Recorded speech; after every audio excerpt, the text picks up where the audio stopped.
Maître Thomas Gamakolobon. Bonjour. Bonjour, messieurs les journalistes. Maître Thomas,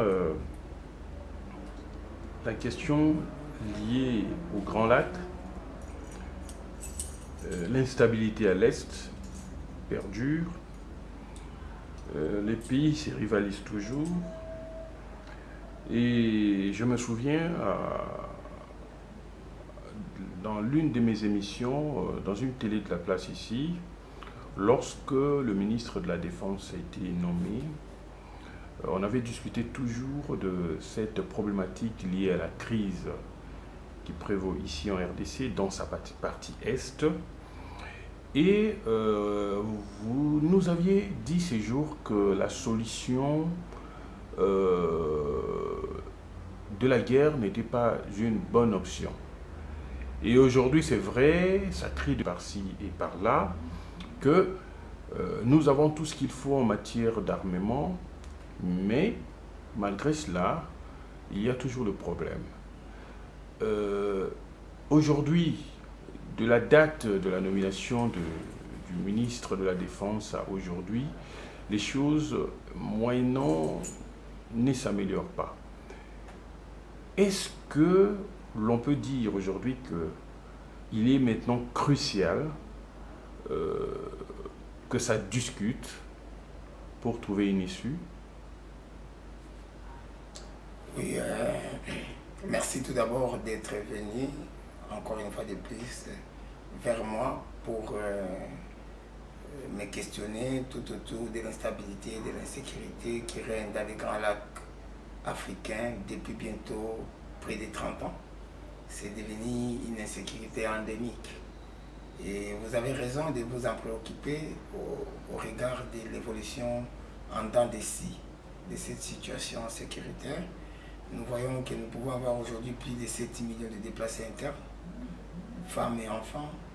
Il n'y a pas plus tard que quelques jours ici, vous avez suivi par la voie des ondes que Nyanzale, qui était un grand centre considéré comme étant une base importante des forces de FDLR, était tombé dans l'escarcelle des M23.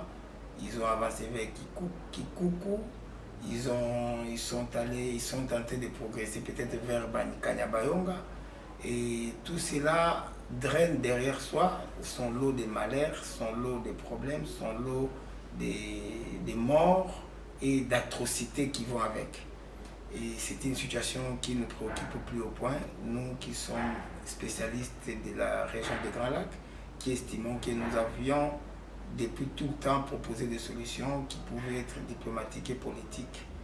On a proposé des paix négociées, mais on avait de l'autre côté, du côté gouvernemental, et peut-être même aussi du côté du M23, parce que j'ai suivi dernièrement que le M23 n'était plus vraiment très intéressé par les dialogues non plus. Vous voyez, donc de notre côté, on dit que c'est une coquille vide, donc on ne peut pas négocier avec. Le M23 tend la main, le gouvernement refuse, il peut parler avec le Rwanda, mais pose la question de savoir parler de quoi. Je vais juste, notre chef de l'État nous a dit que dans le cas où il serait à table, autour d'une table pour discuter de la question de la pacification et de la stabilisation de la situation sécuritaire au nord Kivu principalement, puisqu'on dit à l'est, mais l'est ça s'étend un peu d'ici du Katanga jusqu'au nord de l'Ituri. Mais ici, l'épicentre, si je puis dire, l'aile du cyclone, c'est tout vrai le nord Kivu, c'est-à-dire Rutshuru, Masisi, Nyiragongo, le territoire de Rutshuru, de Masisi et de Nyiragongo. Donc nous estimons que dire que ça sera juste dialoguer pour dire pourquoi vous tuez la population du Congo, pourquoi vous voulez nos minéraux. Donc c'est tout. Voilà, c'est un peu réducteur et caricatural, puisque le problème est très profond. Nous avons déjà estimé que ce genre de problème ne pouvait pas être résolu par les bombes. Alors voilà, maintenant que la situation s'empire, la ville de Goma est asphyxiée, il est entouré. Quand vous quittez 10 km de Goma déjà, à partir de 10 km en quittant Goma, il y a déjà des forces rebelles.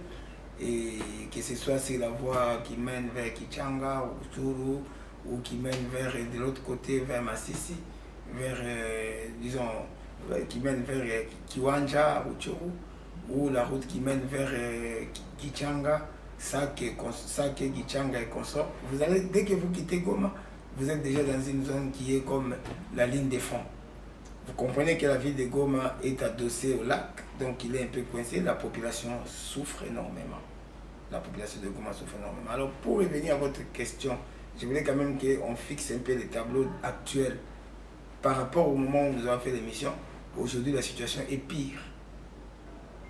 Dans la mesure où la rébellion a été rejointe ou par d'autres gens comme Nanga, qui est venu avec l'AFC, qui est venu donc repositionner les rebelles du M23 et qui était un mouvement insurrectionnel, voyez-vous, qui ont été consolidés par ces nouveaux apports.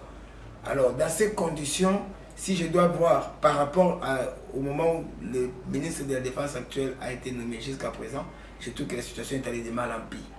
Et que la politique qui consiste à acheter plus d'armes, plus de munitions, à mobiliser de façon permanente la population pour une guerre d'envergure, des actions sur le terrain, des forces terrestres, des fantassins qu'on largue par l'eau ou par vague contre la rébellion qui ne fait que s'endurcir et s'accroître. Je pense que cette politique guerrière ou va-t-en-guerre doit être remplacée par la politique de va-t-en-paix. En quoi faisons donc, il doit y avoir un mouvement de va-t-en-paix parce qu'il est clair maintenant que le ministre de la Défense n'a pas apporté la solution par cette voie-là. J'avais même dit à l'époque, si vous vous souvenez, excusez-moi, mais je vous avais dit, mais si on maintient la même politique qui existait déjà, qui appliquait déjà son prédécesseur Kabanda, Gilbert Kabanda, si Bemba vient avec la même politique et qu'il n'entrevoit pas d'ouvrir une brèche pour permettre qu'il y ait également la politique, qu'il y ait également la diplomatie, puisque je suis d'avis que même si on fait la guerre, on ne doit jamais carrément mettre hors jeu la politique et la diplomatie. Et d'ailleurs, même Claude Witt, qui est un grand stratège militaire, avait dit que la guerre, lorsqu'elle ferme la voie à toute voie diplomatique et politique, elle devient quoi? Ça devient un acte de violence extrême, illimité, sans fin. Vous comprenez? Mais le gouvernement, comment voulez-vous que le gouvernement opère avec des personnes qui agressent notre pays, des personnes qui tuent les femmes, qui ont deuil, et vous voulez qu'il y ait un dialogue? Vous voyez pas que non, ça ne va pas avec l'idéologie carrément du gouvernement, parce que ces personnes tuent quand même, non? Vous savez, ce n'est pas pour rien que j'ai décrit la situation actuelle comme étant chaotique, comme étant pire que celle qui a prévalu au moment où la guerre a commencé. C'est-à-dire que plus on perd le temps pour dialoguer, pour avoir une paix négociée, pour faire avancer des solutions politiques et diplomatiques, parce qu'il y a quand même des revendications qui sont d'ordre identitaire, d'ordre même culturel, des revendications qui sont entendables de la part de ceux qui attaquent, qui peuvent faire l'objet d'un échange civilisé et trouver une solution. Au fur et à mesure que nous traînons, que nous insistons sur la voie de l'épée pour dénouer ce nœud gordien qui se trouve être la situation, la crise sécuritaire de l'Est, au fur et à mesure que nous traînons, nous allons emporter encore plus de gens, il y aura encore plus de déplacés, il y aura encore plus de morts. Donc ce n'est pas, c'est comme quelqu'un qui dit je vais me laver, mais je vais d'abord devenir plus sale avant de me laver. Vous comprenez? On ne peut pas, je comprends d'une part le gouvernement qui peut ressentir cela comme un camouflet, de s'asseoir dans la même table, sur la même table avec le mouvement insurrectionnel du M23 ainsi que de l'AFC pour discuter. Pourquoi? Parce qu'il y a eu des postures des gladiateurs. Le gouvernement était dans une posture des gladiateurs, d'achat de plus d'armes, mais on s'est rendu compte que les armes ne remplacent pas les hommes. On a acheté des avions, on s'est rendu compte que ça peut tomber. On a acheté des drones, on s'est rendu compte que ça peut aussi être détruit. Et que les armes, quels que soient les chars, on peut les immobiliser. Donc vous comprenez que la guerre en soi, sans possibilité de dialoguer, je ne refuse pas à notre État le droit de se défendre face à l'agression. Si agression il y a, je ne refuse pas qu'en cas d'agression, nous devons nous donner les capacités de pouvoir défendre l'intégrité du territorial. L'intégrité territoriale. Mais je veux quand même qu'on ait une approche double. c'est-à-dire l'approche qui consiste à défendre les territoires, l'intégrité des territoires, même militairement, ainsi que l'approche qui consiste à négocier une paix durable. Mais le problème... Les deux doivent marcher ensemble. Ce qui est mauvais maintenant, dans les chefs du gouvernement, c'est qu'on considère que c'est comme une forme d'indignité, une forme de camoufler. Mais il y a comme une certaine honte de s'asseoir avec eux. Mais je pense qu'il faut trouver les moyens de faire la paix négociée de manière digne. Et là, comme on dit, la paix des braves. Mais beaucoup sont ceux qui croient, pensent que négocier avec ces personnes, c'est égal à la balkanisation, c'est égal à leur offrir une terre qu'ils ne posséderaient pas. Voilà, écoutez, c'est tout ça qui doit faire l'objet d'une négociation. C'est-à-dire qu'il y a une frange de la population qui considère que la rébellion ou le mouvement insurrectionnel M23 constitué de Tutsis en majorité, mais ils ne sont pas les seuls comme communauté. Il y a également les Hutus, il y a également les Nande, il y a également les Havu, il y a également les Houndé, il y a également les Tembo, il y a également les Nyanga. Toutes les communautés sont plus ou moins représentées dans cette rébellion. Et aujourd'hui, ils ont été rejoints par Nanga, qui est d'Issiro. Donc, ce qui fait qu'on ne peut pas remettre en question que ces gens, on ne peut pas dire qu'ils cherchent des terres dans la mesure où c'est un mouvement insurrectionnel. Un mouvement insurrectionnel. Ce que vous appelez guerre de l'Est, c'est d'abord un vocable que nous acceptons juste pour peut-être plaire ou peut-être pas plaire, mais c'est-à-dire pour coller aux terminologies qui sont hésitées de façon générale. Mais en réalité, il n'y a pas la guerre de l'Est. C'est un mouvement insurrectionnel qui sévit dans les Rutshuru, c'est-à-dire au Nord Kivu, qui est un territoire du Nord Kivu, ainsi que dans les Massissi, qui est un territoire du Nord Kivu. Peut-être que ça peut évoluer demain vers Calais, qui est également un territoire du Sud Kivu, mais qui a la lisière entre le Sud Kivu et le Nord Kivu. Donc ce n'est pas, comme on peut dire, que non, on leur donne des terres, puisque, comme je peux dire, par exemple, Kiwanja, les Rutshuru, Kisigari, Gishari, Gishanga, Nirangongo, tous ces territoires sont des territoires dont les noms sont des noms qui sont en Kinyarwanda, donc qui signifie qu'il y a des populations congolaises, des locutaires de la langue Kinyarwanda qui occupaient déjà ces territoires bien avant l'arrivée des Blancs. Donc, s'ils sont déjà là, on ne peut pas dire qu'ils ont pris des terres. Il faut dissocier, faire la part des choses entre les troupes rwandaises qui franchissent le territoire, des Congolais qui ont des revendications légitimes ou pas. Vous comprenez? Mais dans tous les deux cas, qu'il s'agisse des Rwandais qui franchissent la frontière pour des raisons qui lui considèrent comme sécuritaires relativement à la présence des FDLR, qu'il s'agisse des Congolais locutaires de la langue Kinyarwanda ou autres qui ont des revendications à caractère politique, identitaire qui sont entendables. Dans tous les deux cas, je pense qu'il faut toujours dialoguer, il faut toujours parler, même si cela peut ne pas empêcher l'État aussi d'utiliser et les bâtons et la carotte, c'est-à-dire utiliser la voie de l'épée et la voie de la vivacité de l'esprit pour résoudre les problèmes. Mais quel serait maintenant le sort du Rwanda qui est pointé du doigt comme étant pays qui appuie ce groupe armé, on dira quoi? Et parce que le gouvernement a peur de quoi? Le gouvernement ne veut pas quoi? Le gouvernement ne veut pas négocier avec, parce que quoi? Négocier avec eux serait par ricochet, comme si on négocierait avec le Rwanda. C'est ça le problème. Bon, moi j'ai cru entendre de la bouche du président, parce que j'ai aussi suivi cette communication qu'il a faite, la dernière, qui était très brillante, c'est dont je lui remercie, puisqu'il a essayé de clarifier un certain nombre de choses. D'abord, il a clarifié que nous, dans notre pays, nous avons des Congolais locutaires de la langue Kinyarwanda. Ça, c'est le 1. Par rapport à tous ceux qui pensent qu'ils viennent voler des terres, ils ne sont pas chez eux, ils n'ont pas de territoire. Ce débat-là est clos. Le président l'avait déjà dit au départ, quand il avait dit que Banyamulenge, Baza, Congolais.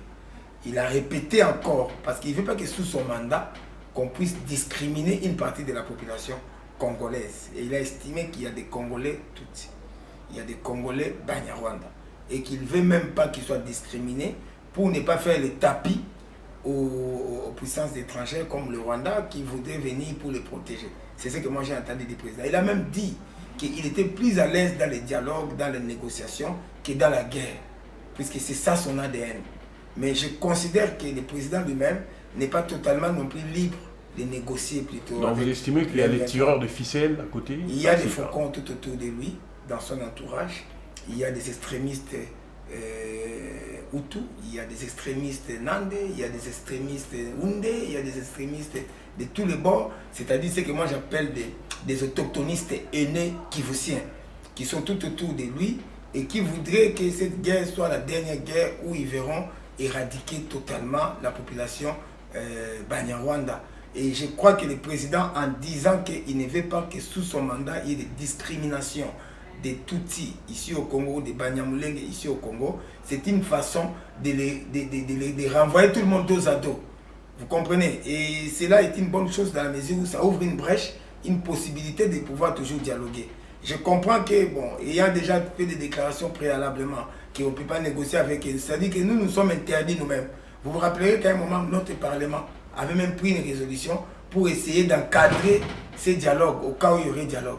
Ils ont essayé de l'encadrer pour dire que s'il y a dialogue, on ne peut pas discuter de l'intégration dans l'armée, on ne peut pas discuter de la démixage, on ne peut pas discuter de ceci ou de cela. Un peu comme pour essayer d'embrigader les chefs de l'État. Moi, je ne suis pas de l'avis que le Parlement a le droit de limiter les chefs de l'État dans son mouvement en tant que chef de l'exécutif, puisque c'est un exécutif bicéphale, pour pouvoir trouver des solutions qui peuvent apporter la paix durable. Voyez-vous, le président cherche la paix durable, on doit laisser les coudées franches, et je pense que dans son entourage, il y a beaucoup de gens qui sont contre la paix, mais la situation également sur le terrain de notre armée n'est pas réduisante, puisque notre armée ainsi que ses alliés s'enlisent. Et cela va causer encore beaucoup plus de morts. On peut faire le choix de foncer, de nous entêter, de nous obstiner sur la voie de l'épée, malgré les risques, malgré les pertes. Une autre question, il y a beaucoup de gens qui ont peur, ils disent que non, le Rwanda n'a rien.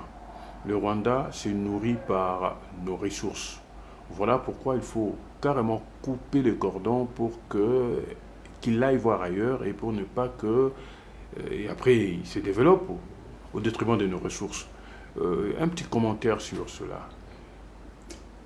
Je suis très étonné de constater que nous autres Congolais, nous ne voulons plus faire des recherches pour connaître réellement qui sont nos voisins.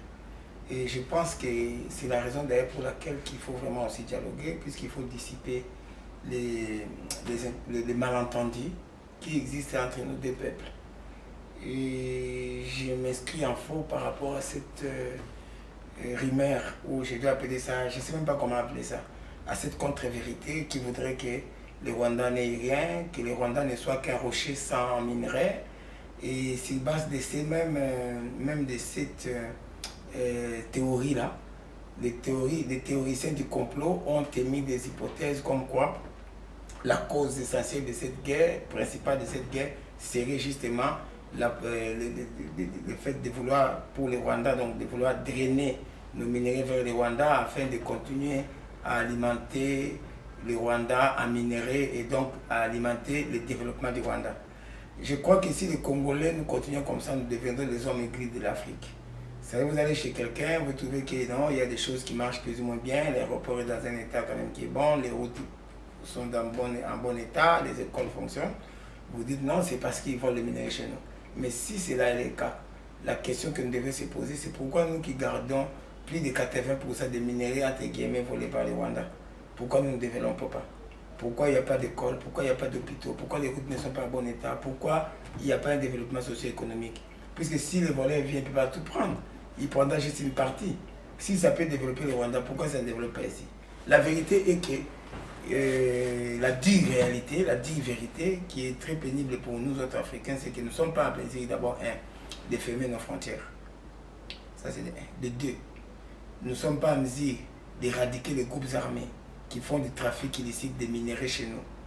Des minerais de contrebande de guerre qui peuvent se retrouver dans n'importe quel pays, pas seulement au Rwanda, en Ouganda, en Tanzanie ou au Zimbabwe. On ne voit jamais des groupes armés ici à Kinshasa venir vendre les minerais qu'ils exploitent dans les territoires qu'ils occupent. Vous comprenez? Donc il y a une certaine porosité de nos frontières en ce qui concerne le non-suivi de la traçabilité des minéraux. Maître Thomas Gamakolomputu, je vous remercie. Je rappelle que vous êtes le coordonnateur du corps GELD, donc collectif Région des Grands Lacs en Tanger. Merci et on se dit à bientôt. Merci beaucoup.